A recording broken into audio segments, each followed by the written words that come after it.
সমস্ত রকমের যন্ত্রণাদায়ক অভিজ্ঞতার পরেও, ব্যর্থতার পরে শাস্তি পাবার পরেও তারা এসে শেষ পর্যন্ত নিজের স্বার্থ ছাড়া বৃহত্তর স্বার্থ বুঝতে অপারগ হয়ে যায় যখন এই সিচুয়েশনটা তাদের সামনে এসে যায়। দেখেন, ছাত্র জনতার গণ অভ্যুত্থানের পরে এই দলগুলো, আপনারাই বলছেন যে আমরা সবাই দেখছি মিলেমিশে ছিল।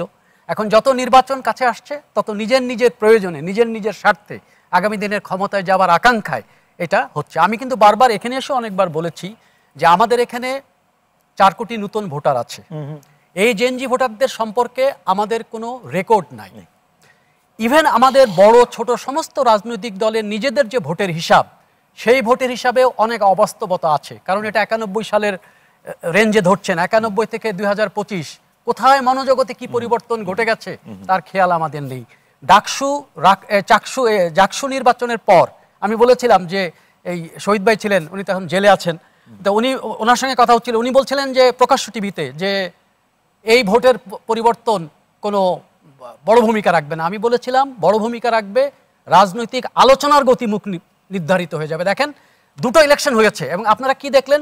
আপনি যদি জাকসুর ইলেকশনটা দেখেন, একটাতে হলো ডাকসু এবং জাকসুর, দেখেন ডাকসুতে রাজনৈতিক দলগুলো কোনোভাবে অংশগ্রহণ করে শেষ পর্যন্ত থাকলো, তার মধ্যে উত্তেজনা তৈরি হলো। জাকসুতে যে থাকতেই পারলো না, আবার যে থাকলো সে আবার বর্জন করলো, আবার যে বর্জন করলো সেও আবার থাকতে পারলো না। তার মানে পরিস্থিতি কি?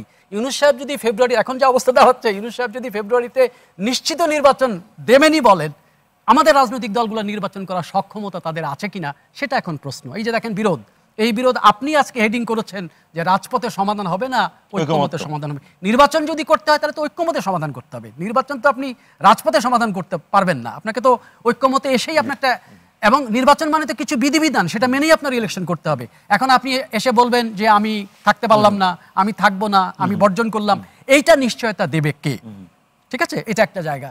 এবং এই যে আপনার এই অনুষ্ঠানের এই যে ব্যানার পিছনে লাগানো আছে, আপনি তাকিয়ে দেখেন এখানে কতগুলো এলিমেন্ট আপনারা রেখেছেন, কিন্তু একটা জায়গায় এসে জিজ্ঞাসা চিহ্ন রেখেছেন, জাতীয় নির্বাচন জিজ্ঞাসা চিহ্ন কত আগেই রেখেছেন। এখন আমাদের যার সাথে দেখা হয়, ইভেন রাজনৈতিক দলের নেতাদের সঙ্গেও যখন দেখা হয় ব্যক্তিগত আলাপে, তারা জিজ্ঞাসা করেন ভাই নির্বাচন হবে কি? তো নির্বাচন করবেটাকে? নির্বাচন রাজনৈতিক দলগুলোকেই করতে হবে।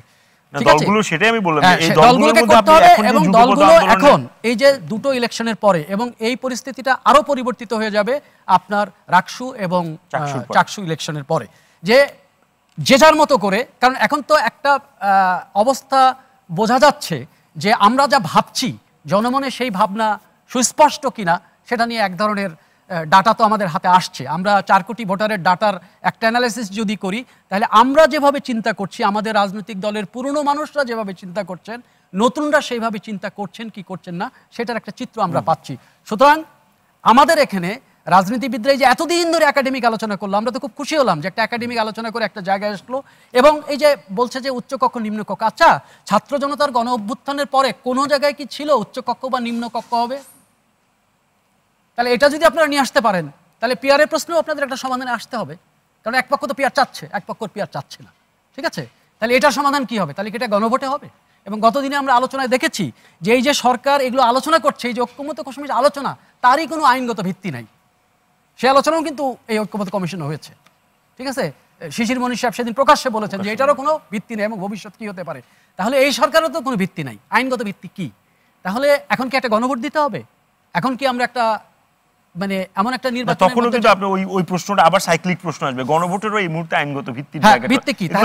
তাহলে ছাত্র এখন তাহলে মূল জায়গায় ফিরে আসতে হবে যে ছাত্র জনতার গণ অভ্যুত্থানের যে আকাঙ্ক্ষা ছিল একটা ন্যায্য গণতান্ত্রিক পদ্ধতিতে উত্তরণের ব্যবস্থা এবং জনমানুষকে একটা ফ্যাসিবাদ মুক্ত রাজনৈতিক আবহ দেওয়া, এবং সেখানে এরকম সংঘাতের প্রশ্ন আসবে না যে আমরা সমাধান চাবো, টেলিভিশনে হেডিং হবে যে সমাধান কি সে ঐক্যমতে না রাজপথে, সেই সমাধান আসবে না। আমরা এই এতগুলো লোকের যে কথাটা আমাদের মান্না ভাই বলেছেন যে ছাত্র জনতার গণ অভ্যুত্থানের এত মানুষের আত্মাহুতির পরে, এবং আমি সেদিন এই কথাটা একটু আগে বলছিলাম, আমি সেদিন আমাদের মান্না ভাইয়ের একটা বক্তৃতা শুনছিলাম এই ডাকসু ইলেকশনের আগে।